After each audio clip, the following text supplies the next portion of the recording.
এই type hair style आम केमी क्रिएट करवा आपने देखते काली मुझे हेयर स्टाइलटा अपलोड करी हेयर स्टाइल नुहे तो कलर अपलोड करी तो आपने हेयर स्टाइल केमी क्रिएट करेंगे चलन शिखा। तो नॉर्मली बहुत सारा हेयर ड्रेसर मैंने तो बहुत सुंदर सुंदर हेयर स्टाइल क्रिएट करते कि नॉर्मली आम शिखी न था केमी होता है। फास्ट आमर प्रोसेस हो hair wash fast hair wash करा भला ड्राए करवा पूरा 100% ब्लो ड्राए करवा। तो ब्लो ड्राए करा जमा ही भूलें जदि आप चुट्टी बहुत सारा थिक रोचे आउ जदि आप हेयर बहुत सिल्की रोचे कि आप क्लाइंट हेयर बहुत स्लिक रोचे ताहले आपण मूव भी यूज करेंगे कि मो क्लाइंट हेयर देखिए पाते बहुत सुंदर हेयर हेयर सेमती किसी भी दरकार ना जब नॉर्मली स्टाइलिंग कर ओनली फिक्सर भी मारदेवी चुट्टी पूरा दिन सारा सेम कारण चुट्टी अधिक ड्राए नुहे कि अधिक सिल्की नुह कि किसी भी नुहे पूरा नॉर्मली चुट्टी जो चुट्टी काम करा बहुत सहज। तो देखिए फास्ट रंगटा नहीं मीडियम रंग नहीं बेरिनार टंग यूज कर रोलिंग जोटा को बढ़िया भाव में पूरा सेक्शन बाय सेक्शन छोट छोट सेक्शन नौ देखिपे अधिक बड़ सेक्शन जमा भी नेबेनी बहुत मीडियम सेक्शन ने और चुट्टी के मोड़ुंट हल्का राउंड कर मोड़े डायरेक्ट सीधा कर मोड़े जब सीधा कर मोड़ुंट तो सीटा रोलिंग हो तो से स्टाइल जमा भी क्रिएट हो पारनी।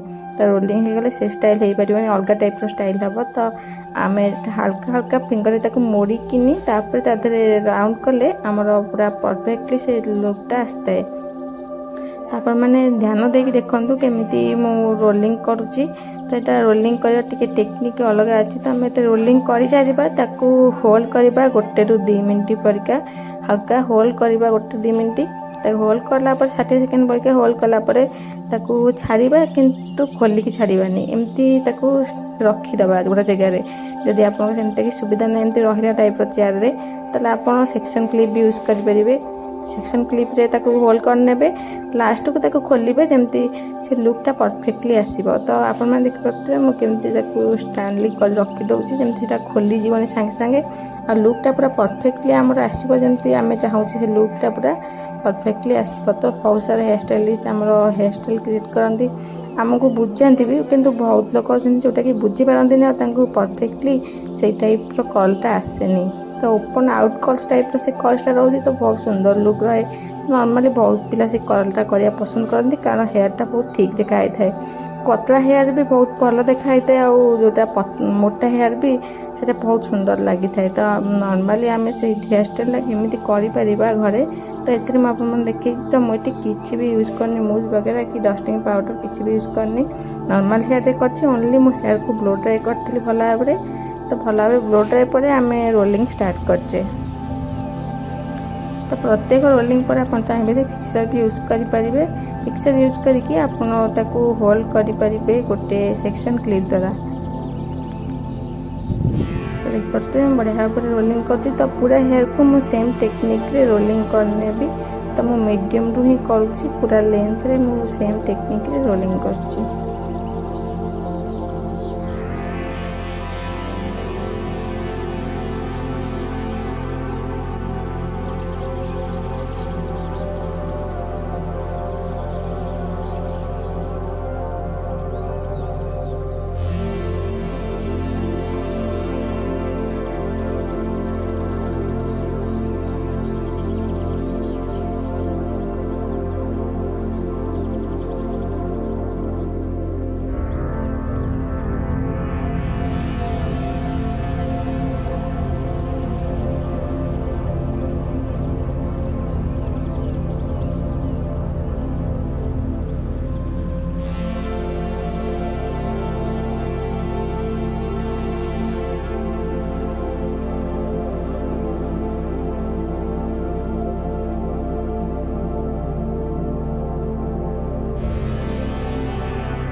ଆପଣମାନେ ଦେଖିପାରୁଥିବେ ଆମର ସେକ୍ସନ୍ ପ୍ରାୟତଃ ସବୁ ସରିଗଲାଣି।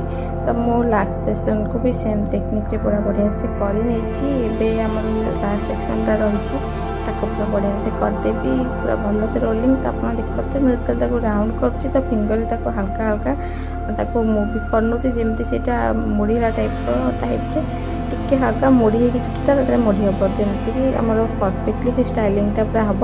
ତ ଆମେ ଯଦି ନର୍ମାଲ ସିଧା କରିକି ତାକୁ ରୋଲିଂ କରିବା ତ ଆମର ଏଇ ଲୁକ୍ଟା ଜମା ବି ଆସିବନି। ତ ଆମେ ସେଇ ଲୁକ୍ଟା କେମିତି କ୍ରିଏଟ୍ କରିପାରିବା, ଏମିତି ହିଁ ରୋଲିଂ କରି କରିପାରିବା। ତ ମୁଁ ବ୍ୟାଗ୍କୁ ବାହାର କରି ନେଇଛି ମୋ ଟାୱେଲ୍କୁ, କାରଣ ଆମ ହିଟ୍ଟା ପାଇଁ ଟାୱେଲ୍ ଆମେ ୟୁଜ୍ କରିଦେଲୁ, ହିଟ୍ଟା ଏମିତି କ୍ଲାଇଣ୍ଟଙ୍କ ଦେହରେ ନ ହେବ।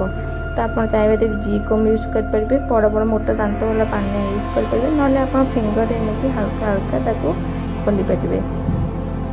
ତ ଆପଣ ଆକୁ ଏମିତି ଖୋଲି ନେବେ ଭଲସେ ଫାଷ୍ଟ ବଢ଼ିଆ ସେ ଏମିତି ଖୋଲିଲା ପରେ ତାଦେହରେ ଫିକ୍ସର ୟୁଜ୍ କରିପାରିବେ ପୁରା ଫୁଲ୍ ଡେ ହୋଲ୍ ପାଇଁ। କିନ୍ତୁ ମୁଁ ଫିକ୍ସର ୟୁଜ୍ କରିନି, କାରଣ ମୋ କ୍ଲାଇଣ୍ଟକୁ ଓନ୍ଲି ଷ୍ଟାଇଲ୍ଟା କରିକି ଦେଖେଇବାର ଥିଲା, ଯେହେତୁ ସେ କଲର୍ କରେଇଥିଲେ। ତ ଏଇ କଲର୍ ଭିଡ଼ିଓ ଆପଣମାନେ ଦେଖିବାକୁ ଚାହୁଁଛନ୍ତି ତାହେଲେ ମୋ ଆଇଡ଼ିକି ଯାଇ ଦେଖିପାରିବେ। ତ ଏଇ କଲର୍ଟା ମୁଁ କାଲି ଅପଲୋଡ଼ କରିଥିଲି, ବହୁତ ସୁନ୍ଦର highlight colour, global highlight colour. ତ ଆଜି ମୁଁ ତା'ର ଷ୍ଟାଇଲ୍ଟା ଅପଲୋଡ଼ କରିଛି ତ ଆପଣମାନଙ୍କ ପାଇଁ। ଏ ଷ୍ଟାଇଲ୍ଟା ବହୁତ ସୁନ୍ଦର ଲୁକ୍ ରହୁଛି, ତ ଆପଣମାନେ ଦେଖିପାରୁଥିବେ କେତେ ସୁନ୍ଦର ଭାବରେ ଆମେ ଷ୍ଟାଇଲ୍ଟା କ୍ରିଏଟ୍ କଲେ କେତେ ସହଜ ଉପାୟରେ। ତ ଆପଣମାନଙ୍କୁ ଆଶା କରୁଛି ଭିଡ଼ିଓଟି ବହୁତ ଭଲ ଲାଗିଥିବ। ତ ଆପଣ ଦେଖିପାରୁଥିବେ କେତେ ଠିକ୍ ଦେଖାଯାଉଛି ତାଙ୍କ ହେୟାର, କେତେ ପତଳା ହେୟାର, କେତେ ମୋଟା ଦେଖାଯାଉଛି। ତ ଆପଣମାନଙ୍କୁ ଭିଡ଼ିଓଟି ଭଲ ଲାଗି ଯଦି ଲାଇକ୍ କରିନେବେ। ଯଦି ଆପଣମାନେ ମୋ ଚ୍ୟାନେଲ୍ ନୂଆ ଅଛନ୍ତି ତାହେଲେ ମୋ ଚ୍ୟାନେଲ୍କୁ ସବସ୍କ୍ରାଇବ୍ କରିବାକୁ ଜମା ଭୁଲିବେନି। ରହୁଛି, ନମସ୍କାର, ଦେଖା ହେବ ନେକ୍ସଟ ଭିଡ଼ିଓରେ।